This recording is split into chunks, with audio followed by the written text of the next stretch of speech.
The text came through at 6:47 a.m. "I'm so sorry. I never meant for this to happen. I need time to think. Please don't call me." My wife hadn't come home from her girls' night out, and now the first message I woke up to was her asking me not to contact her. My name is David Thornton. I'm 38 years old, and I've been married to my wife Amanda for 11 years. Together we have 2 children, Emma, who is 9, and Lucas, who is 6. Up until yesterday morning, I truly believed our marriage was solid. It wasn't perfect, of course, no marriage ever is, but I thought it was strong, dependable, built on trust, routine, and the understanding that we were a team, raising our family together. I was wrong about all of it. Everything began on Friday evening. Amanda came down the stairs getting ready to leave the house, wearing a dress I had never seen before. It was black, form-fitting, and noticeably shorter than anything she'd worn in years. For a moment, I just stared at her from the living room floor where I was helping Lucas build a complicated Lego spaceship. "Wow," I said, raising an eyebrow. "That's new. Did you just get that?" She glanced at herself in the hallway mirror, smoothing the fabric across her hips. "Yeah, I bought it last week," she said casually. "The girls wanted to go somewhere a little nicer tonight, so I figured I'd dress up a bit." "Where are you all going?" I asked. "That new wine bar downtown. Melissa made reservations." Melissa had been Amanda's closest friend since their college days. Their girls' nights out with Melissa and the rest of their small group happened about once a month. Usually, Amanda would come home around 11 or midnight, a little tipsy but cheerful, talking about their conversations and laughing about something silly while I helped her wash her makeup off and get ready for bed. It had always been harmless, something she looked forward to. "What time do you think you'll be back?" I asked. "Not really sure," she replied. "Probably around midnight or so. Don't wait up for me." She leaned down and gave me a quick kiss on the lips, then kissed Emma and Lucas on their foreheads before heading out the front door. A faint trail of perfume lingered behind her as she left. It was a scent I didn't recognize, something expensive and unfamiliar. I got the kids ready for bed by 8:30 that night, tucked them in, read Lucas one more dinosaur story, and cleaned up the kitchen afterward. Once everything was quiet, I settled onto the couch and started a movie. Around 11, I sent Amanda a quick text. "Having fun?" She replied about 20 minutes later. "Yes, this place is amazing. Probably gonna stay a bit later. Don't wait up. Love you." "Love you too. Be safe," I typed back. Around midnight, I headed upstairs and climbed into bed. Amanda still wasn't home yet, but that wasn't too unusual if they were enjoying themselves. I figured she'd be home soon.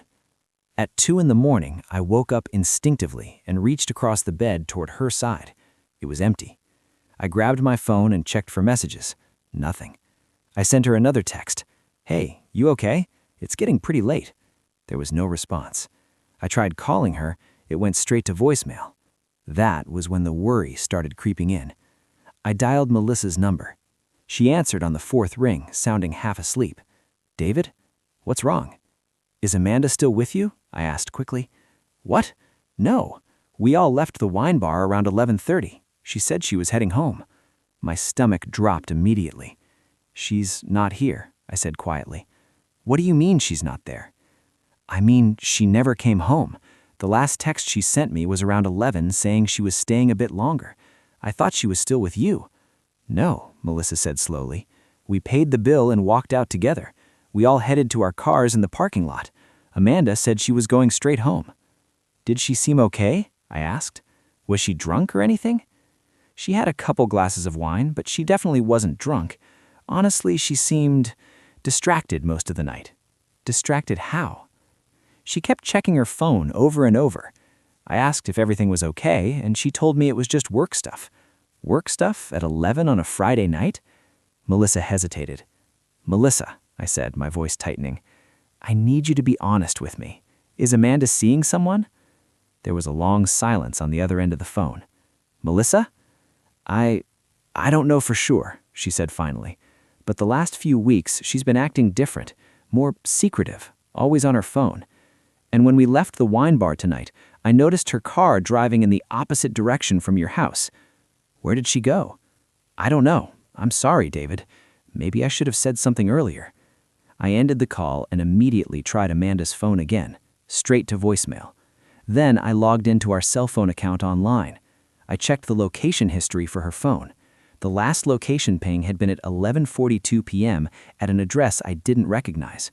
I typed the address into Google Maps, a luxury apartment building downtown, 20 minutes away from the wine bar, 40 minutes away from our house. Someone lived there. Someone my wife had chosen to visit instead of coming home to her husband and children. I sat there in the dark bedroom trying to process everything. Amanda had lied about where she was going. She had turned off her phone. She had gone to some man's apartment instead of coming home to us. There was really only one explanation that made any sense. Amanda was having an affair. I didn't sleep that night. I sat in the living room with the lights off, waiting. Every time I heard a car outside, I looked out the window, hoping it might be hers. It never was. At 6:47 a.m., my phone buzzed. Her text message appeared on the screen.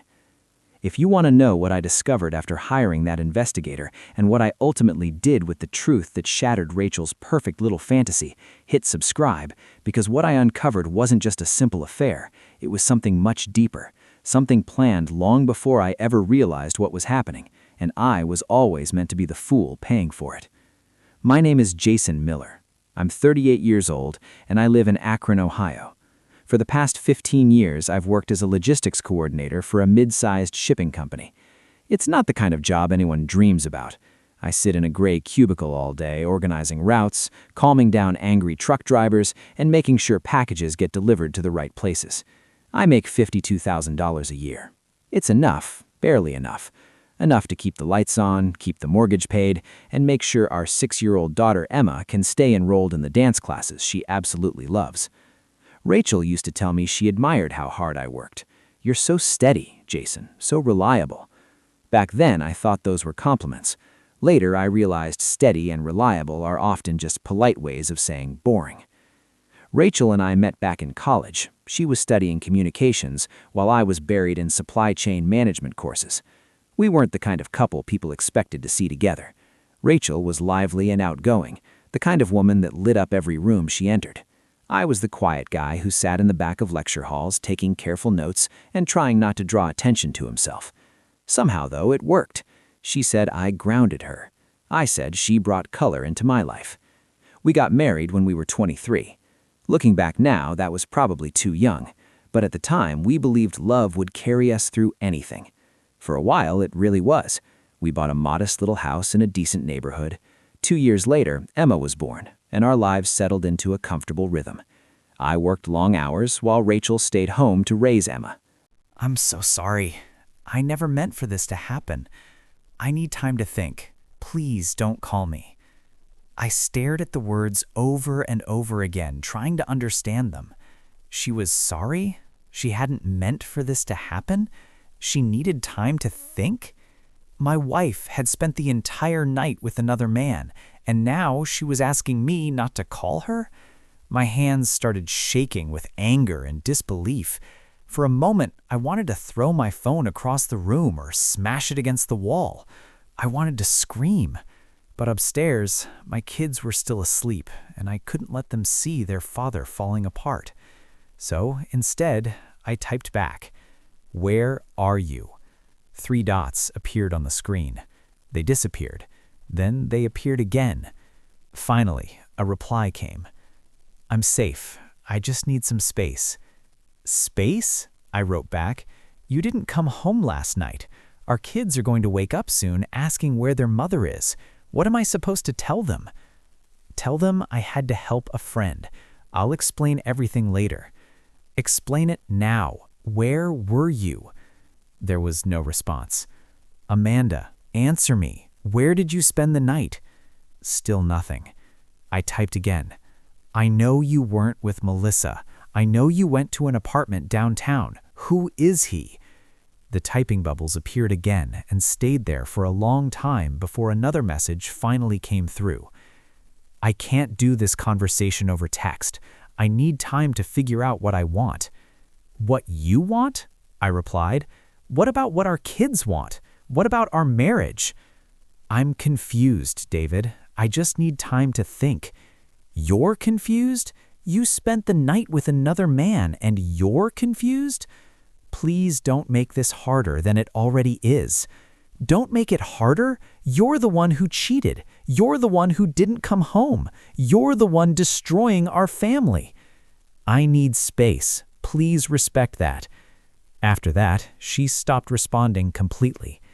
I sat there, staring down at my phone as rage and heartbreak battled inside my chest.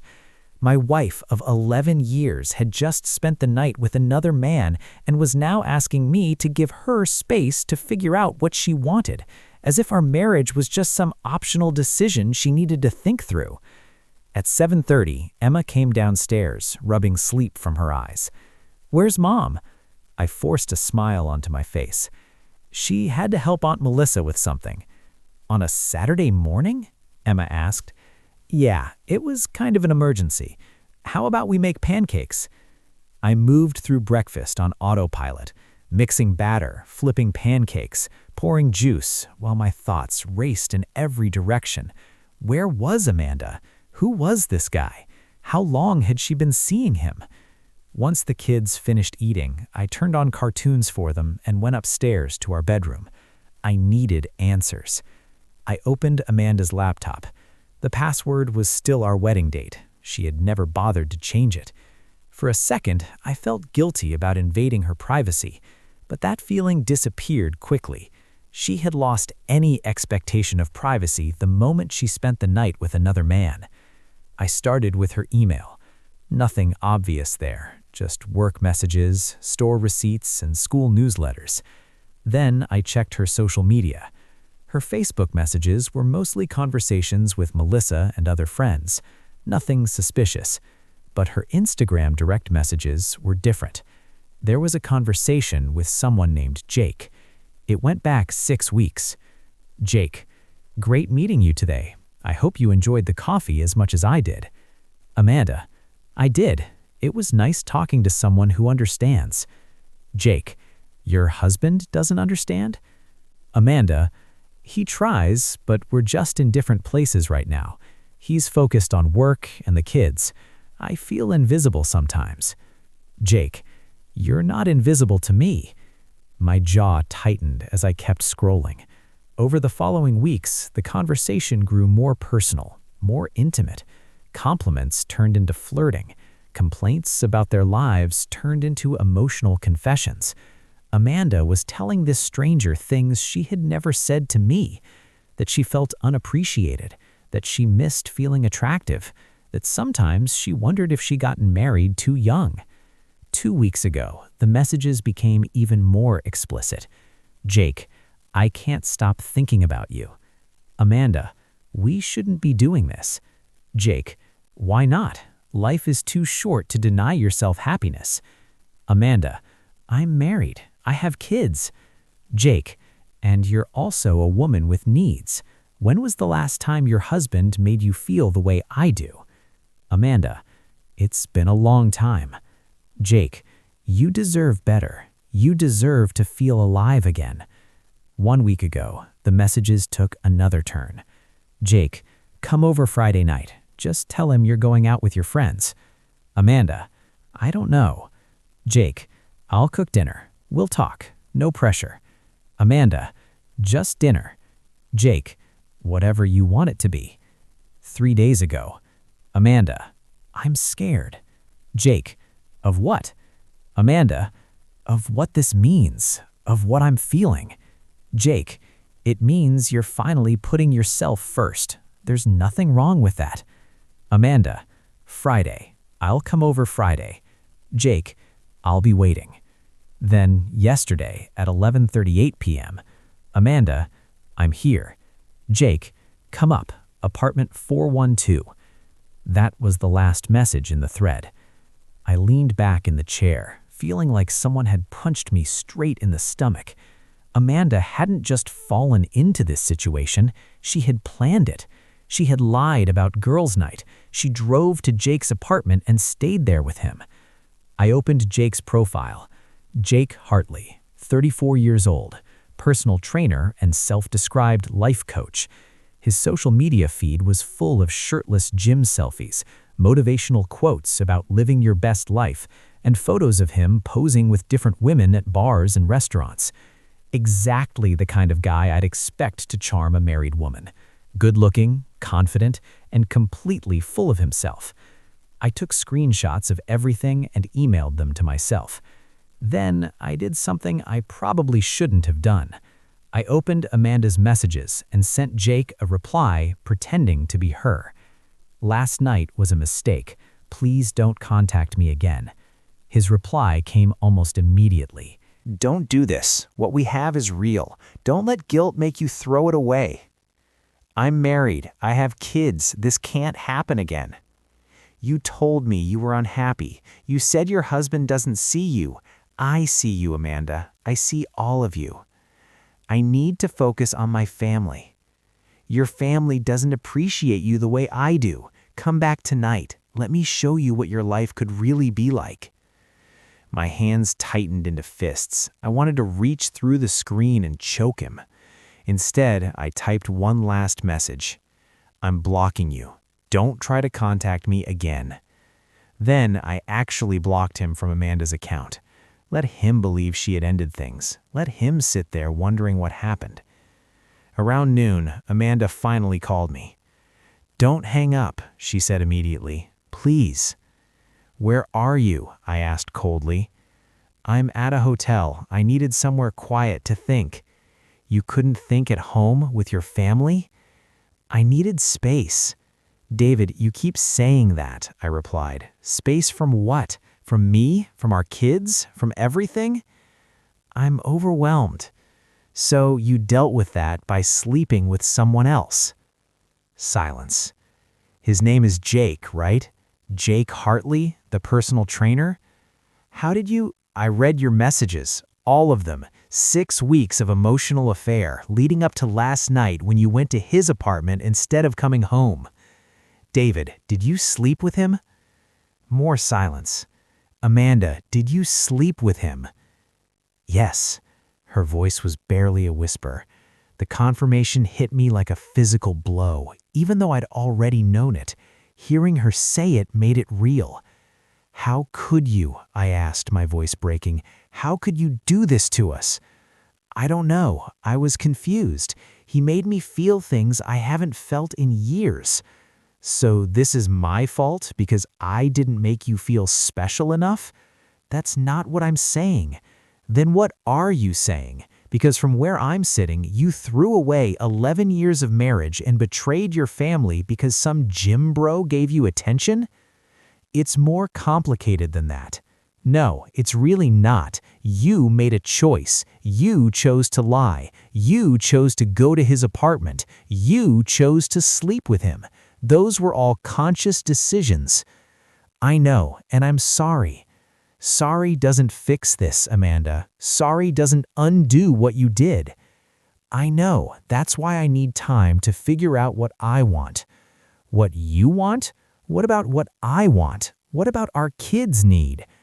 I'm thinking about them too. Are you? Because right now they're asking where their mother is, and I'm lying to them to protect you. I'm covering for you while you're at a hotel thinking about whether you want to stay married. David, please. No, you don't get to please me. You don't get to ask for understanding or patience. You cheated. You lied. You abandoned your family. And now you want me to give you space? I just need a few days. You have until tomorrow morning. Either you come home and we figure this out, or I'm filing for divorce and telling the kids the truth about where you've been. You wouldn't. Try me. I'm done protecting you from the consequences of your actions. I hung up. My hands were shaking. I'd never spoken to Amanda like that in 11 years of marriage, but I'd also never imagined she'd cheat on me. The rest of Saturday was torture. I kept the kids busy with activities, all while my phone stayed silent. Amanda didn't call back, didn't text, nothing. That night, after the kids were in bed, I made a decision. I wasn't going to wait for Amanda to decide what she wanted. I was going to take control of the situation. I called a locksmith and scheduled him to come first thing Sunday morning to change the locks. Then I called my brother, who's a divorce attorney. I need your help, I said. Amanda cheated. I need to file for divorce. Are you sure? Maybe you two can work this through. She spent the night with him, Tom. She's at a hotel right now thinking about what she wants. I'm not waiting around while she decides if our marriage is worth keeping.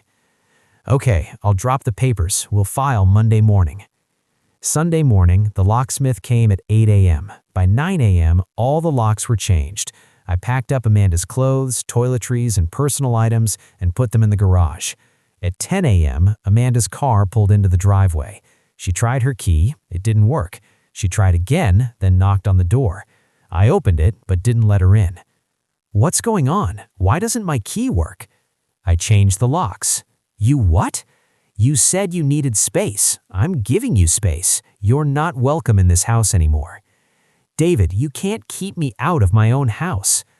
Watch me. You abandoned your family for another man. You don't get to just come back when it's convenient. I wasn't abandoning anyone. I needed time to think. You had time. You chose to spend it at a hotel instead of with your family.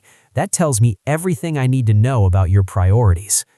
Where are the kids? At my parents'. They don't need to see this. I want to see them. And you will through a custody arrangement. My lawyer is filing divorce papers tomorrow. Her face went pale. Divorce? David, no, we can work through this. There's nothing to work through. You cheated. You lied. You showed me exactly how much our marriage means to you. It was one mistake. It wasn't one mistake. It was 6 weeks of emotional affair followed by you planning to spend the night with him, followed by you actually doing it, followed by you asking for space instead of coming home and facing what you'd done. I'm sorry, I made a terrible mistake, but we can fix this.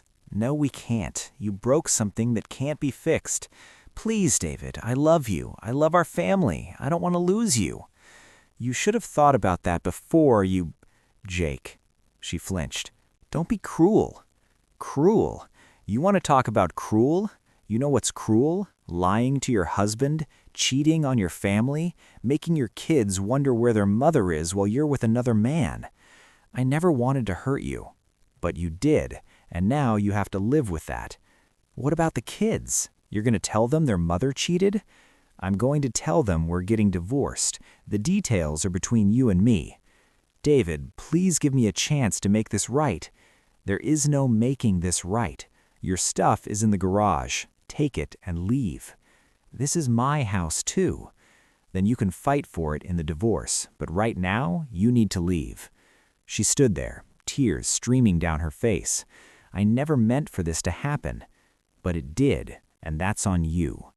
She finally left, loading her boxes into her car and driving away. I closed the door and leaned against it, feeling like I'd just run a marathon. It was done. My marriage was over. The next few weeks were a blur of lawyer meetings, custody negotiations, and difficult conversations with the kids. I told them that Mom and Dad were going to live in different houses, but we both still loved them very much. Emma cried. Lucas didn't really understand. Both of them asked if it was their fault. No, I told them firmly. This has nothing to do with you.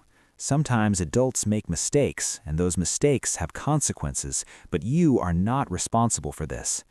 Amanda tried to reconcile multiple times. She sent long emails apologizing, explaining that she'd been going through a midlife crisis, that Jake had manipulated her, that she'd made a terrible mistake. I didn't respond to any of them. She showed up at the house twice. I didn't let her in. She called my parents, my brother, our friends, trying to get someone to convince me to give her another chance. No one did. Once they heard what she'd done, they all sided with me. The divorce was finalized 3 months later. I got primary custody of the kids, the house, and most of our assets. Amanda got visitation every other weekend and had to pay child support. She also had to explain to Emma and Lucas why she didn't live with us anymore. I never told them about the affair. But Emma was smart. She figured it out eventually. Mom cheated on you, didn't she? Emma asked me one night, about 6 months after the divorce. I didn't want to lie to her. Yes. That's why you divorced her? Yes. I'm mad at her. You're allowed to be mad, but she's still your mom and she loves you. She hurt you. She did, but I'm okay now, and we're going to be okay. And we were. Slowly, painfully, we built a new normal. A year after the divorce, I ran into Melissa at the grocery store. "How are you?" she asked. "Good. Really good, actually. The kids are adjusting well. I'm dating someone new. I'm glad. You deserve to be happy." She paused. "Have you heard about Amanda?" "No, I don't keep tabs on her." "She and Jake broke up. Turns out he was seeing multiple women the whole time. She found out he'd been using the same lines on all of them."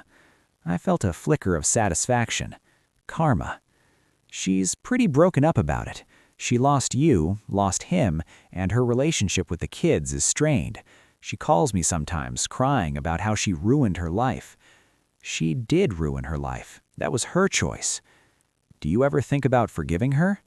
"I have forgiven her. I'm not angry anymore. But forgiveness doesn't mean reconciliation. She made her choices, and now she lives with the consequences." That stare. 2 years after that text message, "I'm so sorry. I never meant for this to happen. I need time to think. Please don't call me." My life looked completely different. I had primary custody of 2 happy, healthy kids. I had a girlfriend who was honest, loyal, and wonderful with Emma and Lucas. I had a promotion at work. I had peace. Amanda had an apartment she could barely afford, a strained relationship with our kids, and the reputation of being the woman who threw away her family for a personal trainer who was sleeping with half the city. Some people said I was too harsh, that I should have given her a second chance, that everyone makes mistakes. But those people didn't get that text at 6:47 a.m. They didn't spend the night wondering where their spouse was. They didn't have to look their kids in the eye and lie about where their mother had been. Amanda made her choice when she went to Jake's apartment. She made it again when she spent the night there. And she made it a third time when she asked me for space instead of coming home and facing what she'd done. I just made sure she understood that choices have consequences. And sometimes those consequences last forever.